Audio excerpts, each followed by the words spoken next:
You're listening to the Dibbly Dobbly Podcast. Remember to like, share, comment, subscribe, and click the bell to make sure you get the latest episodes of the podcast. Be sure to like and share our Facebook page and follow us on Twitter and on Instagram. Hi, I'm Jim Maxwell. I've been doing cricket for quite a while on the radio, over 50 years with the ABC, which has been a thrilling experience from the days of a specialist trainee through to the experience of working with a lot of well-known former cricketers who've become voices to the world of cricket, and what a world it is. Fascinating, absolutely fascinating. So probably forgetting more stories than I can remember by this stage. But hopefully we'll have a little bit of fun along the way with Jack talking about one thing and the other. So here we go. You're listening to the Dibbly Dobbly broadcast. Jim, for our next topic, let's talk about the Ashes as a whole, but also look back on this Ashes series in Australia that's just finished, and obviously the next Ashes, which is next year. Can you believe it? It comes around pretty quickly when a series finishes in Australia, and then the next one starts in England. But you're wearing a very interesting shirt, Jim. So would you like to show everyone that shirt? Can you see it? We can see it a bit. There we go.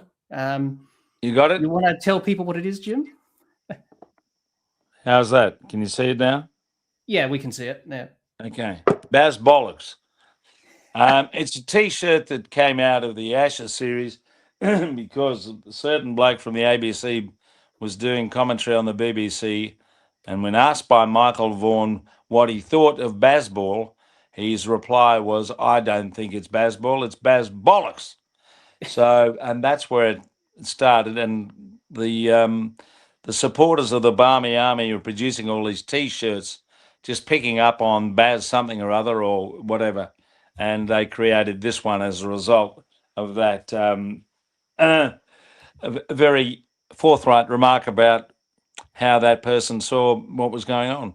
So, yes.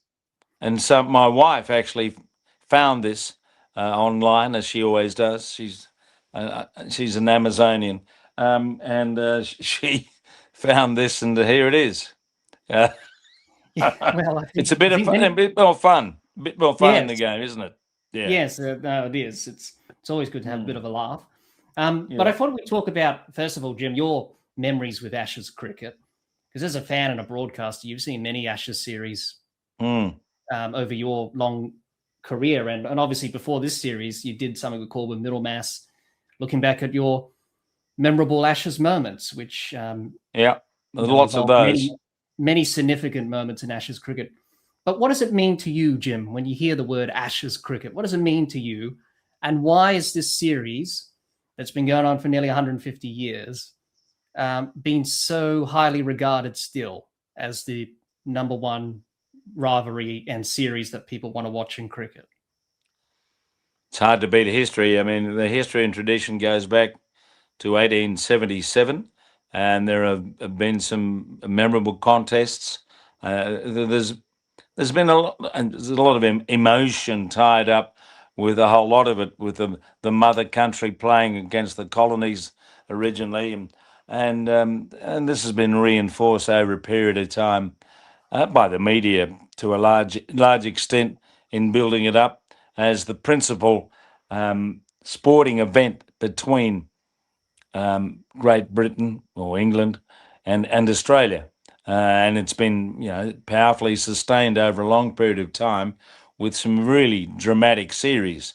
So as long as that happens, and as long as there's a bit of coming and going in terms of who's doing well, you'd have to say at the moment in Australia, England is struggling, or have been, to compete successfully.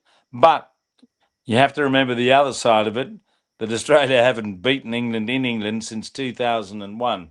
So that kind of history compels you to be part of something that is special. And the characters that are involved, the quality of the contests, the controversies like Bodyline going back, this all adds up to the flavour of the Ashes, which makes it so enjoyable. Also, particularly for us, when we play in England, the timing couldn't be better. The game starts about 8 o'clock at night in the eastern states and goes through into the early hours. In England, it's a bit tougher. They have to get up at 1 a.m. to follow the games in Australia. So they'll probably have more pink ball tests in due course because of that. But yeah, I think this has been a sporting series that's transcended almost everything else that goes on in the world of team sport, particularly with Australia and England involved. So, given its deep history, the Victor Trumper, W.G. Grace, Bradman, Warne, Lilly, and so on, we keep coming up with personalities like Botham in England, of course, that give it a kind of magnetism. So as long as that's happening, it will continue. Yes, definitely. This series, Jim, in Australia that's just recently concluded. You went around the country on ABC, you're covering every test from Perth to the last test in Sydney. 4-1, pretty fair result given how both teams played. Australia didn't really have their first 11, really. They had no Cummins for 4 tests. He only played 1 in Adelaide and did very well. Hazelwood didn't play at all. Lyon played 2, then got injured. And Smith missed out a test in Adelaide because of vertigo. But obviously Travis Head, Mitchell Starc, Alex Carey were the standouts for Australia. And Australia just did everything better. They batted, bowled, and fielded better than England, won key moments. And whereas with England, all the hype before the series, Jim, before that first test in Perth, and obviously their fast bowling attack and all that stuff, and Bazball, and sort of was really for nothing, really, and probably shown their frailties. Quite simply, they weren't good enough, and they didn't bat well, didn't bowl well, didn't field well. Their fielding was atrocious in this series. They dropped too many catches in Brisbane in that second test, and I suppose there's some positives. They won a test in Melbourne on that bit of a lottery of a pitch that went for 2 days, and Jacob Bethell's innings in Sydney was pretty good for a young man at 22. So what are your thoughts on this series, Jim? Were you not to be expected that Australia won the way they did, or do you think England could have played a lot better than they shown, but that didn't turn out to be the case? They were hugely disappointing. Lack of preparation, lack of an understanding about what was required to do well in Australia. Bazball, whatever you want to call it. I mean, there's no doubt that recently England have played more exhilarating and attractive cricket than before when Joe Root was captain. And that's fine. But, anyone if they bothered to study the history of playing in Australia, knows that you need a certain type of preparation to make sure you can score runs on bouncier pitches, even if you have to adjust your game perhaps to do that. Joe Root, capable enough of doing that, but the rest for a mindset through McCullum, who seems to think that you can just play the way he played everywhere and you get away with it. But even when he was playing for New Zealand, they didn't do much against Australia. They're very disappointing. They perhaps had more faith in the quality of their bowling than it turned out, because their 2 super quick bowlers, Archer and Wood, really didn't shape up for more than a moment. Wood hardly at all, and Archer, as he's tended to do, is a bit fragile, emotionally, physically, whatever it might be. And I think they got a few things wrong, but essentially lack of preparation. And once in any 5-test series you've lost the first 2 tests, it's pretty hard to come back. Most teams don't, and they didn't. And the other side of it was, although Australia never played their strongest 11, Mitchell Starc was just outstanding. I think he bowled as well, if not better, in this series than he's ever bowled. And he was able, with his fitness, he was able to sustain a 140 plus pace all the time. And he hasn't done that a lot during his career, because he hasn't been as fit as he appears to be as a 35-year-old. And around him, Boland and at times Nisa, did their bit. The batting was a bit hit and miss outside of Carey and Travis Head and maybe Smith. So Australia's certainly looking a bit more vulnerable, and the series could have been a lot more entertaining and competitive if England had turned up, as I call it. They don't turn up often enough in Australia. They've only won 4 series here since the war, so they need to really look seriously at the way they're going about selecting and preparing their teams if they're to improve when they come back here in a few years' time. Yeah, obviously they're going to do a review and all that stuff. There's always a review with England when they lose in Australia, Jim, isn't it? I don't think we've had our share of reviews too. Yes, that's the Argus true. Report, famously. Yes, as you mentioned in your book. But do you see Stokes, McCullum, Key keeping their jobs in terms of captain, coach, and director of cricket? Well, what are the alternatives? I don't know what the alternatives are.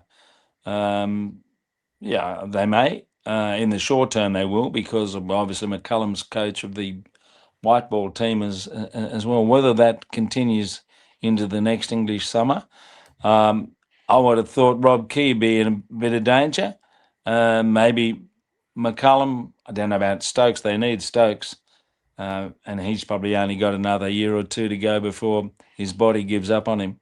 But yeah, I suppose there's a saying in life that you don't change things unless you can improve them, and that may be forced upon them by this result in Australia, and they'll have so many people punching strongly from the county system and whatever, saying you've got to make changes. So yeah, I would have thought Rob Key's the one who could be in trouble, and perhaps someone like Alex Stewart may be encouraged, if he wants it, to take over. Yeah, definitely. But I think everyone just felt a bit disappointed, Jim, given that we had 2-day test matches in this series twice. Yep. And only 2 test matches that went into 5 days. That was Adelaide and Sydney. And then obviously Brisbane went for 4 days in that day-night test. Do you think that people should expect more of the same with Ashes series in Australia in the near future? If England keep playing this way, it's going to be the same results? Or do you think if they change things up, it will be a lot different rather than what we've seen going back to 2013-14 when they've lost every series since? Next time England come, they'll be a bit better prepared, organised, and play a bit more cricket around the test series, certainly before the first test. And by then, we could be completely different. I don't know how strong we'll be. You'd reckon there'd be 3 or 4 new players coming into the side. So, yeah, it's a bit hard to speculate on what will happen in a couple of years' time. But whatever it is, let's hope it's high quality, and the conditions that we're playing under are better balanced in terms of the contest between bat and ball. Yes, well, let's hope that's the case. The next series next year, Jim, obviously it's coming around pretty quickly, Ashes series these days, in England. And that's going to be an interesting series, given that Australia didn't win in 2023. You were over there, and a lot happened in that series where Bairstow and Carey incident at Lords and the stumping and all the reaction from that. And they came back from 2-0 down to draw the series at 2-2. If it wasn't for rain in Manchester, and Australia probably got away with one there. They're pretty determined, this Australian team, to, finally tick it off. And as you said before, Jim, not since 2001, since Steve Waugh's team won a series in England. And this England team playing at home, they would like to do a lot better. And we have no test matches at Old Trafford or Headingley for this series coming up next year. And Southampton is going to be the newest Ashes venue. How do you see that going, Jim, next year's series? Do you think that it's going to be more competitive? They usually are in England, Ashes series these days. Yeah, I'm sure it will be, but it's hard to put your it's hard to analyze this without knowing who's going to play. And, the fact is Australia's playing South Africa later this year, which is an important series. Then they go to India next year before the Ashes. So, and we've got that sesquicentenary game here.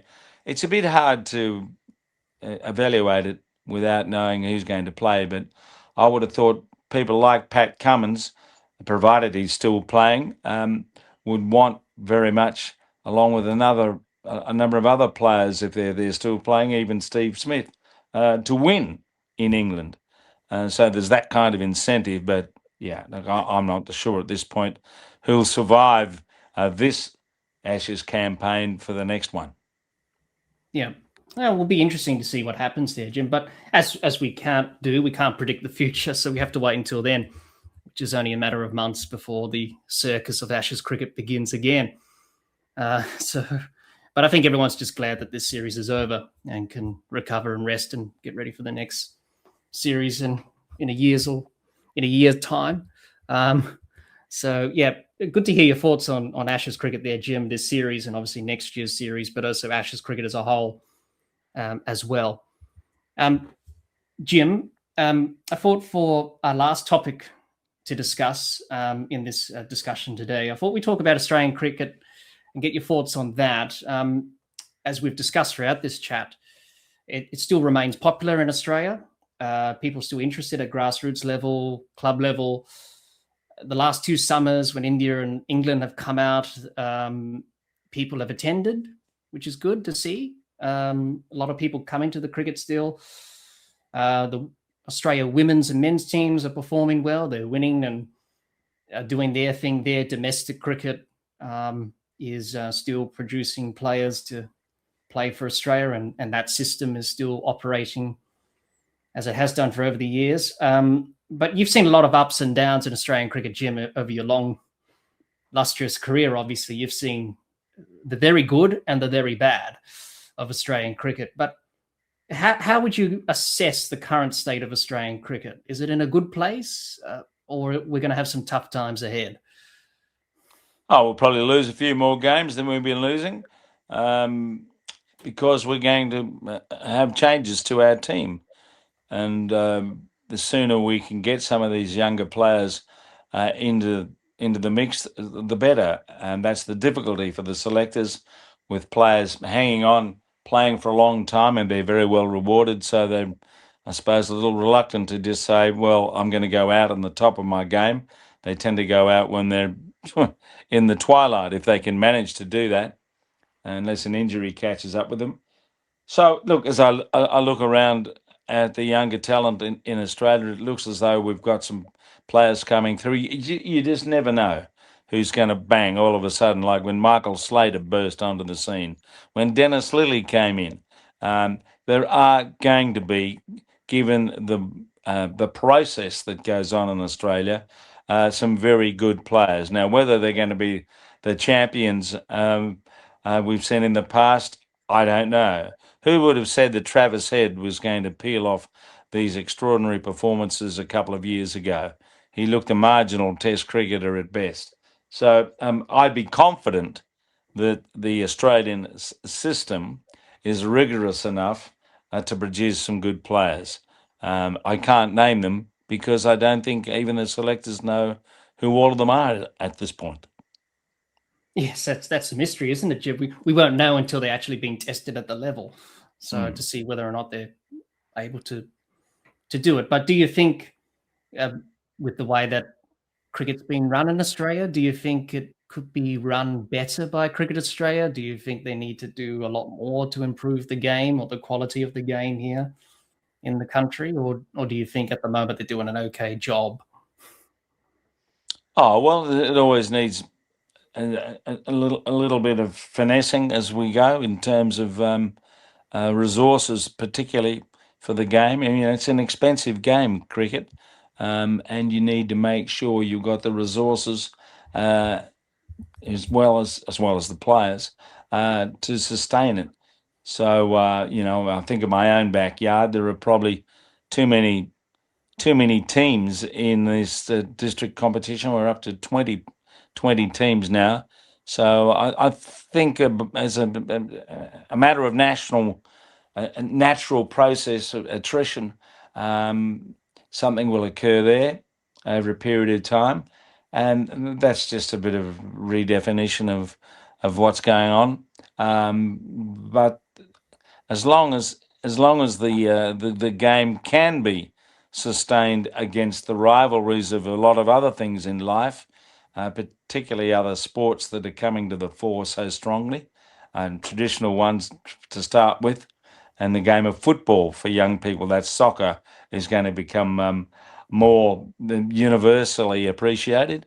So yeah, that's probably the major issue moving on for cricket, is to keep its place in the backyard of sports. And the other one, of course, I shouldn't forget, is basketball, which continues to attract so many people, particularly to the riches that await them when they go and play in America. So yeah, there's a fair bit of competition around, and I hope that just cricket keeps its place. It's doing it at the moment. We'll see.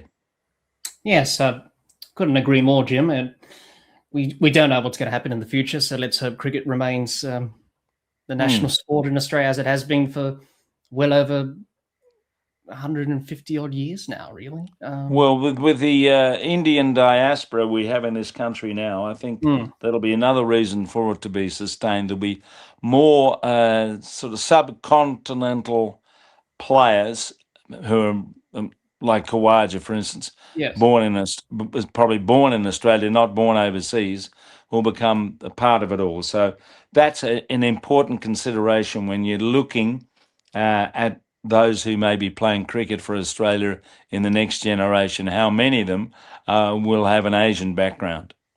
Yes, definitely, and that's exciting to see as well. Yep. As well. So good to hear your thoughts on Australian cricket there, Jim. So thank you so much for that. Now, Jim, we've arrived to the final bit of our discussion today. I've enjoyed it immensely speaking to you, and I'm sure everyone watching and listening has as well. But I thought to end our discussion today, Jim, I asked our listeners to send in some questions for you to answer. Yep. And we have a few questions here, some very good questions from our listeners. So I want to say thanks to all the listeners out there who have sent in their questions to Jim. So we'll kick off the over here, as we say, Jim. Face the new ball. So we've got a question here from Nate. And Nate's a very good friend of the podcast. I've had him on. Does a lot of good work in America when it comes to cricket, and he's also in the media there as well, covering cricket. So he's a very good friend of the pod. I interviewed him before. His question to you, Jim, is ask him about preparation. In particular, how much preparation for commentary has changed over the years since the 1970s when it comes to research, etc., etc. So your answer to that question from Nate there, Jim, about preparation. Ooh, don't do too much preparation, I reckon. I mean, what I'm saying is you don't want to be sitting there with books and all sorts of other data in front of you. Yeah, use some of it, but you got to have a bit of a filter process. So for me, most of the preparation for a test match is just being in tune with what is happening around the teams in the lead up to the match, just being across all the things that matter. And probably in the last few years, that's become a bit tougher with the Australian side because there hasn't been too much change with the personnel. So you're just continuing to build up around the record and performance, like the quartet of bowlers. Now Carey's the regular wicket keeper. The batting order has changed a little bit, but not a lot. It's more trying to get your head around what the opposition might come up with. That's the interesting part, particularly when you've got teams coming here that aren't well known. Next year, we're going to have an influx of New Zealand players we've not seen much of, who are all of a sudden making a mark for themselves. And then the following year, it'll be Sri Lanka and Pakistan. So just, what do I say? You just keep your mind open and your ears open and try to absorb all the stuff that's around that you can add to your broadcast by way of informing people what's going on other than what's happening in front of you, which is obviously the most important thing to be talking to them about. But yeah, I don't even have a scorecard in front of me now. I want to concentrate on what's happening there or over there in the stand or wherever. This is mainly since I had a stroke and I can't write as easily and things like that. So I'm trying to declutter. I think I'm at that point of my life where I declutter when I sit down to do the broadcast to make sure I've got a clear head about what I'm going to say, because having absorbed so much information over such a long time, there's always a trigger that sends you in a certain direction. Yeah. So yeah, I don't know. That's probably not the answer that younger people want to hear, but that's my method, and it's different to when I first started, and I did have more information at my fingertips. But now I've got Rick Finlay. He can give it all to me. Well, he's pretty good. Statistician, scorer, and he knows, and that's why you got them for that information, and you just try and focus. Well, that role has changed. I mean, they used to be just scorers, right? That's what they did, and they gave you. But now they're interpreting, they're chasing records. They've got all this data stuck in their computer, or whatever, and they can pull it out quickly. So I'd rather leave it to them than do it all myself. Although I'm, aware of important things, but you can get obsessive about stats and the rest of it.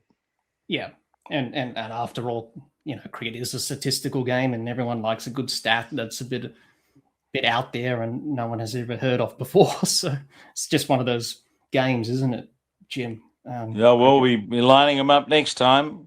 Will England ever win a day-night pink ball test match? They may well have won it next year because we're playing that 150th game as a pink ball. But the West Indies is the only team that's beaten Australia in a pink ball game. Yes. So that's another reason why they should get rid of pink ball games, because they're a distortion. But there you go. That's just my opinion. Yeah. Well, I think many people would agree with you there, Jim. So thanks, Nate, for your question there. I hope Jim answered it to your satisfaction. Well, but maybe not. I'm sure he did. He's being modest. The next question here, Jim, is from my teammate that I play cricket with in my club, Nathan, and he's a big fan of yours. And he wanted to send in a question here to ask you. So he said, first off, I just want to say some of my favorite memories growing up were listening to Jim calling the summer of cricket, especially the New Year's Test, whilst I was driving over to the Copper Coast with my grandfather. Even the old EA Sports cricket games growing up were a joy with his calls. His question, which is a nice thing that Nathan has said there about you, Jim. He says, my question I was thinking was something along the lines of what series stands out as the most enjoyable to call and commentate on, not just the cricket, but the team that you had around you working with you at the time, etc. So that's Nathan's question to you, Jim. It's a good question. It's hard to answer.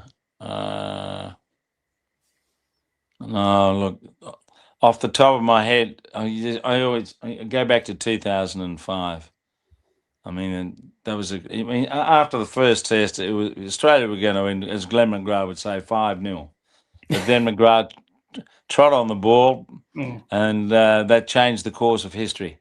So, in terms of the people I was working with, Jonathan Agnew, Henry Blofeld, Peter Baxter, Chris Martin Jenkins on the BBC. Yeah, that was enjoyable. I mean, that was an amazing series. Kevin Peterson making all those runs.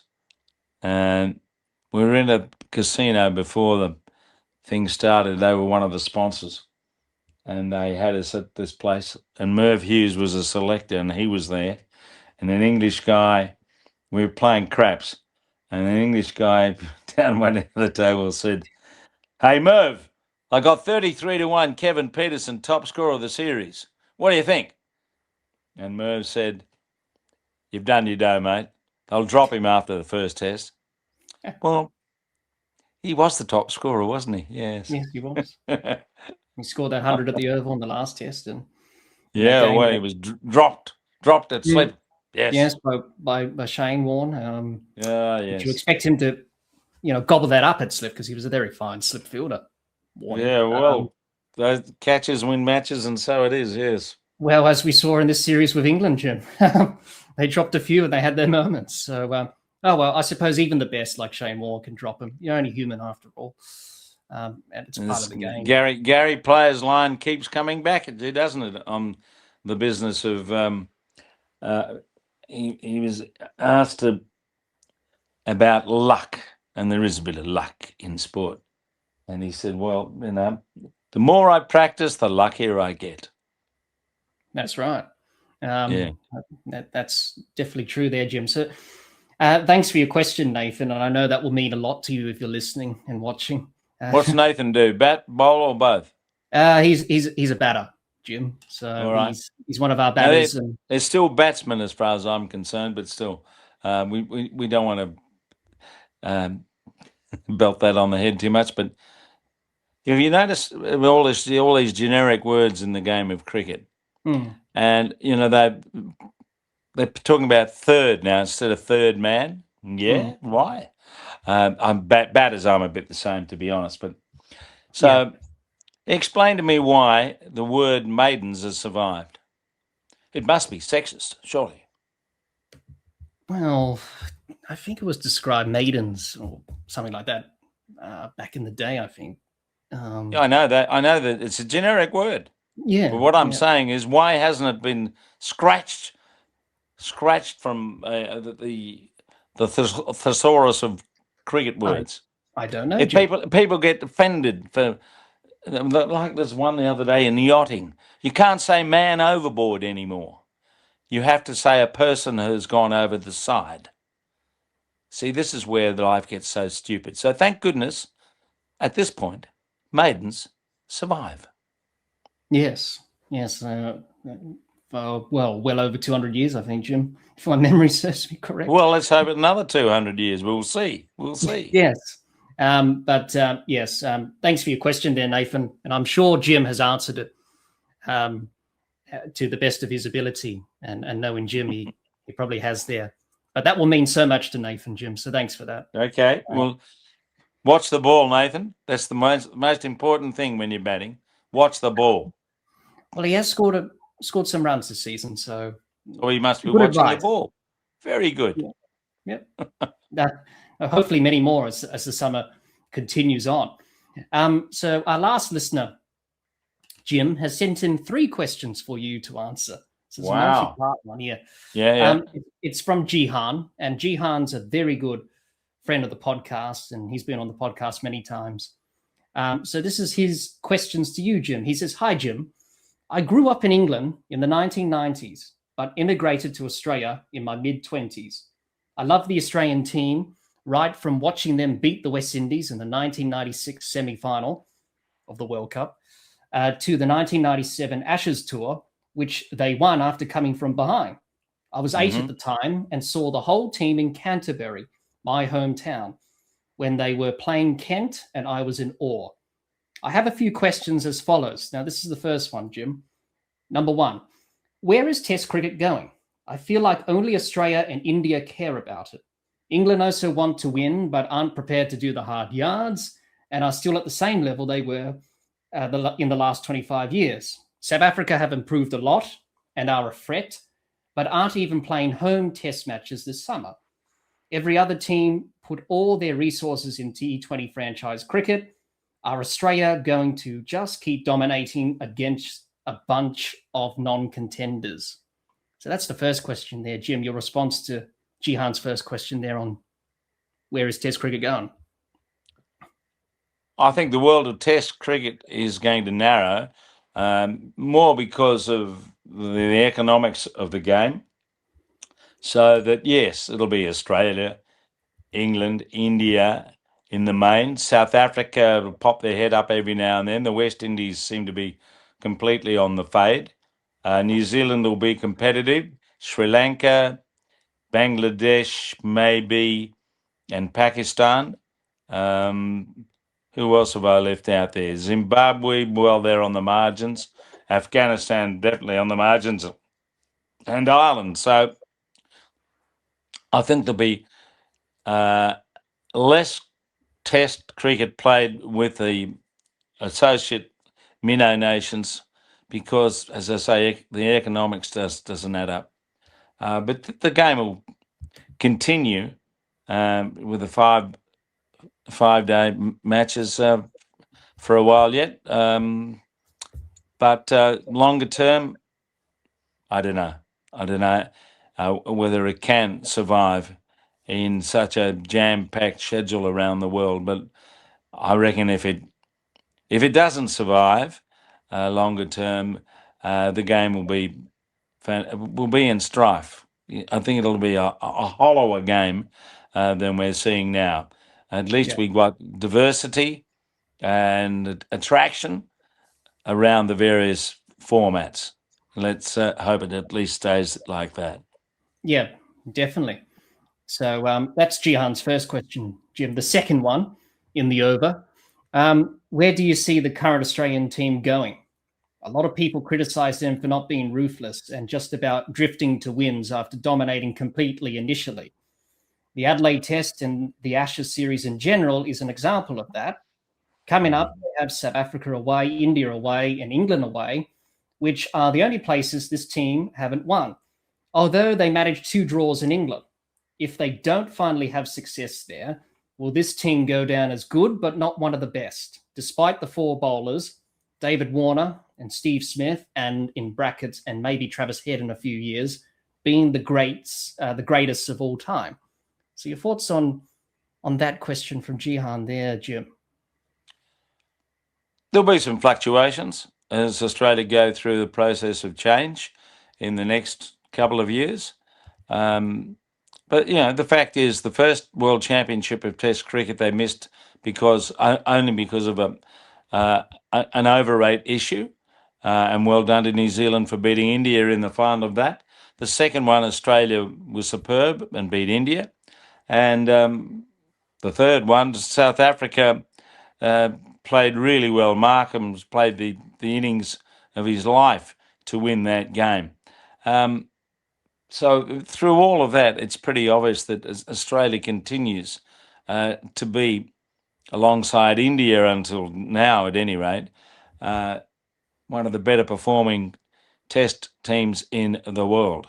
Whether India can sustain their run of form from now on will be interesting. They're going to come under more pressure to bat, to score runs as well as they have been around a very good spin attack, because they may not have that attack anymore. So I think Australia will continue as they've done for the better part of 150 years to be the best cricket team in the world, men and women. Yeah, definitely good answer there, Jim. And finally, the last question from Jihan is, why can't Australia win in England? I grew up watching them hammering in England, even in England from 1989 to 2001. It's been close a lot of the time, but they have missed so many opportunities. 2009, Australia dominated, but messed up in the last test. 2019, a Stokes blinder, DRS blunders, and a half-asleep umpire cost them. I think he means Joel Wilson there. 2023, after being 2-0 up, they found a way for England to come back. Is it the change to the Jukes ball in the 2000s? Is it the Barmy Army noise? Is it the timing of the cloud conditions being against them? Why can't the batting dominate like the War Twins, Mark Taylor, Matthew Elliott in 1997, Damien Martin, and Adam Gilchrist in 2001 used to do? The home Ashes series wins is basically what keeps English cricket afloat. Will Australia be able to break this pattern soon? Your thoughts on that, Jim? A little bit of history. We won in 89, 93, 97 and 2001. That's a pretty good record. Since then, we've had the opportunity to win a few of those series, and we lost a few of them and drawn others. Yes, we haven't played as well as we needed to, and maybe they need to look at a bit of history when they get to the Oval. They keep wanting to send England in to bat, and that's proven disastrous on a couple of occasions. So, yeah, I don't know what the answer is other than you need to make sure you make a better start to the series most of the time. If you 1-all or 2-1 down after 3 test matches, you're going to struggle. But yeah, I'm hoping that the next one is going to be the series where a still strong Australian team turns up and does what it needs to do. But that's what captivates us about the Ashes. We need a bit of uncertainty in our lives to make sure that all these sporting contests continue to capture us in the way that they do. Yes, that's a very good answer there. Thank you, Jihan, for your questions there to Jim. And I suppose, Jim, for you, from a broadcasting sort of side of things, you would like to see Australia win a series in England, given how many series you've covered since 2005. It would be nice to tick it off. Kind of. I think, to be honest, the most important thing is to have a contest. Yeah, that was the most disappointing aspect of the series we've just had. It wasn't a contest after 2 games. You know, where were England going then? Look, that's why 2005 stands out, because England had a bit of mettle, and they had Flintoff and Jones. They had a very good pace attack with Harmison as well, and some outstanding batting when it mattered. So yeah, those are the sort of series we want, with high class players facing off against each other in a spectacular way. We didn't have that this summer. Who knows what we're going to get in 2 years' time, but looking forward to it. Yes, absolutely. And thank you, everyone who sent in their questions to Jim. I hope Jim answered them to the best of his ability. I'm sure he has, to your satisfaction as well. But they were very good questions, and thank you, everyone, for sending them in to Jim, who's happily answered them for you in this episode today. Yeah. Jim, thank you for joining me today for this cricket discussion. I've enjoyed it immensely and learned so much from our chat today, and it's a real honour and a privilege to speak to you and one of the people I admired from a cricketing broadcasting point of view, to finally interview you today and finally get it done after 3 years, as we said at the top of the episode. It's a great honour, and you know, they always say the old saying, "Don't meet your heroes, you'll be disappointed." But I haven't been disappointed speaking to you today, Jim, and I'm sure everyone hasn't, listening to this episode or watching it. It's just a dream come true, and it's something to tick off the list, and you know, I'm happy that I've finally done it. But to learn so much and to absorb and to listen to what you had to say was a great learning experience, and just a good chat between two people who love the game of cricket so much. Well, good luck to you, Jack, in whatever comes up in terms of your cricket orientation with broadcasting, podcasting, playing the game, all of that. Yeah. Keep your energy up, and you don't always have to get on the front foot. On hard Australian pitches, you mainly get on the back foot, I think. They used to say, a mate of mine who was in the bush, they used to play on those all-weather pitches that had asphalt on them. You remember those? Yes. Yeah. And I said, "Now, what was it like playing on those pitches in the old days in the bush?" He said, all those pitches were two-faced. If you played forward, it'd hit you in the face. If you played back, it'd hit you in the face. So that's why they give you a bat, you see. So make sure you use it. Yeah, that's good advice, Jim. I've been blocking away for years doing the podcast, and then finally opportunity comes, bam, you hit it for 4 or score runs. So it's always nice to have a cricket perspective to life. Indeed. It's not a just game like golf. Justice and injustice cohabit the course. Same on a cricket ground. Yep. Definitely. Thank you for that, Jim. And thank you for coming on once again. Before we go, remember to like, share, comment, subscribe, and click the bell to make sure you get the latest episodes of the podcast. Be sure to like and share our Facebook page and follow us on Twitter and on Instagram. Also, the podcast is available on Anchor, Spotify, and on Apple Podcasts. Once again, thank you, Jim, for joining me today for today's cricket discussion. I hope all of you watching or listening to this cricket discussion with Jim learned a lot more about Jim and his cricket broadcasting journey. Until next time, keep safe and bye for now.